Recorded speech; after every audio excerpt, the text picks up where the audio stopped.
a ship casualty before we had the casualty. I had to do some training, and we went out for 2 weeks to bounce the ship and do our flight bouncing to get the pilots qualified with 5 carrier landings at day and 4 at night. And once they got qualified, then the other pilots could have enough deck time to get qualified.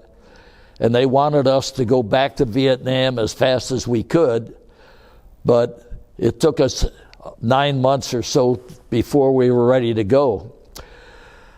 But on that 2-week cruise, the first one, I'm out there, and I had a chief that had never worked the flight deck at night, and he was going to be the flight deck maintenance chief. He was an E7, and his name was Mac. And Mac and I, when the planes were set out, they were not supposed to have racks on them or dummy missiles or anything on them. And they were just supposed to come out clean. And we had some problems where when you lowered the flaps, the flap would lower too far and get under the boundary layer, and if the flap came up, it would cause damage to the boundary layer.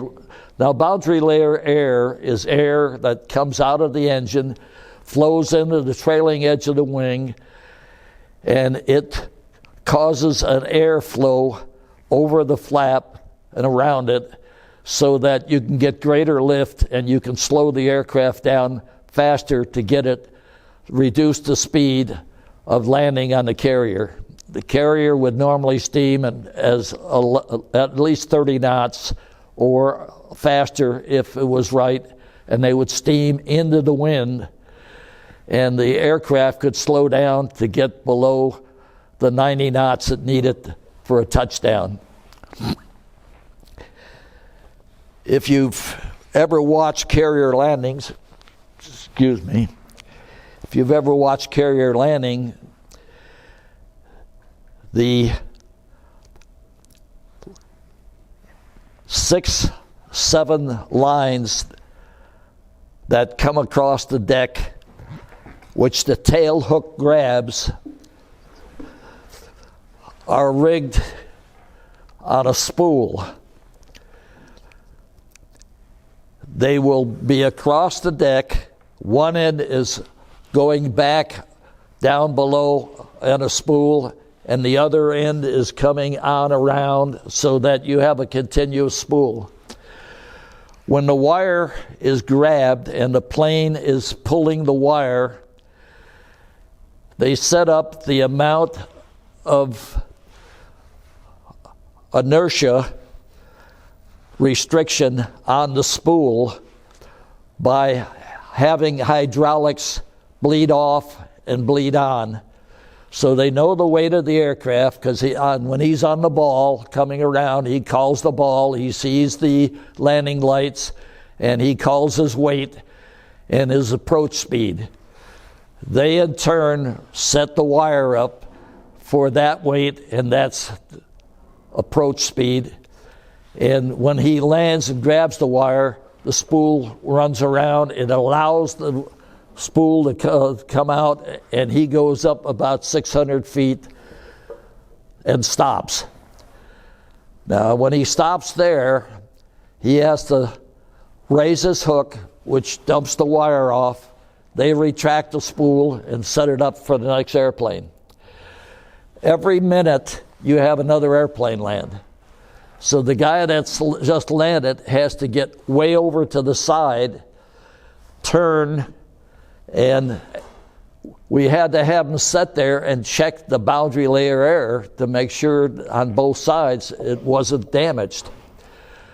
So I thought Mac had never been up there at night. I better go up there with him for the night landings. And the landings go on till 4 o'clock in the morning. So you're up there for about 20 hours. The normal ship hours when you're on board are 7 to 7.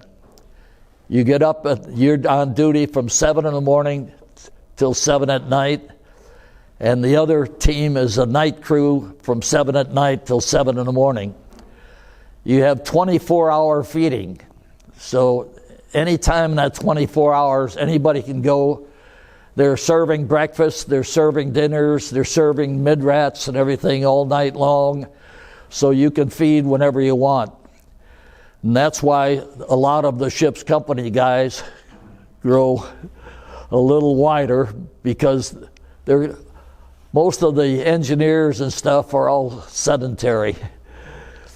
Where the guys running the flight deck and everything, in the daytime you can always tell a day from a night guy, because the daytime guys burnt brown. The nighttime guys are stark white. Every 30 days you switch, so that you each get a chance to run both sides. I take Mac up there. We rig it with the yellow shirts, which are the plane directors. They direct the aircraft around the flight deck. The blue shirts either push the airplane or they reel out the gas hoses and stuff. The gas can refuel the airplane. So all of this is done with clockwork. Everything has to, you've got the 1 minute before the next airplanes come in. That 1 minute, you've got to get this guy over here. He's got to taxi up on the bow, swing around, and park. You've got 3 elevators. Some of the airplanes have to go down the elevator and into the hangar deck, because the flight deck chief has to make the decision when the pilot gets out of the airplane after he's checked the boundary air. You grab the pilot. Is the airplane up, down, radar up, down? What's the major concern? And then you make a decision. Set it below or park it on the bow. We'll fix it. It'll be ready for the next go. Because the next go is 1 hour and 40 minutes away. And if you miscalculate it and that plane's not ready to go, you don't have enough of your airplanes up to meet your flight demand. So you've got, the maintenance chief has to make that decision momentarily by talking to the pilot and knowing whether he's got enough people to fix that particular gripe that's on that airplane. Is it going to be just switch the radios, or is it going to be a small component on the radar? You've got to be able to go, when they launch all of the planes off, you've got 1 hour and 45 minutes to get those other airplanes ready to go and a line to be shot off again. So right after you've got all of your planes in, you go up the flight deck and you tell the flight deck boss what airplanes are below, what airplanes are up in the bow. He's got his little map there with the airplanes that he's moved around, so he knows where they are, and he knows that this one's going to need defueling, so he's got to take it somewhere down below where they can defuel it, or can they fix it and defuel it and repair it in 1 hour and a half so that he can move it again. He's got 15 minutes to move it. So he's got 8 flight deck chiefs, one from each squadron, coming up giving him this information.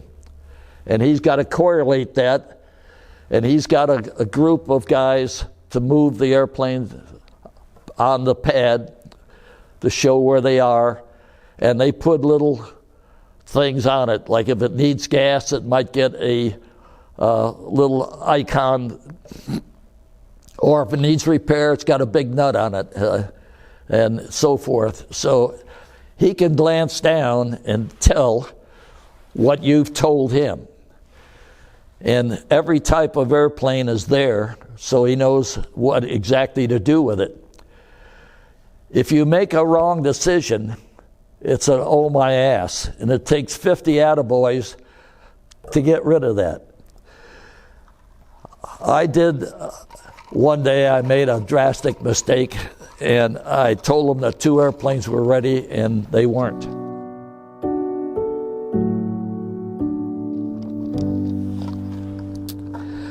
But I had a good rapport with the flight deck chief and the flight deck officer and the hangar deck chief down there.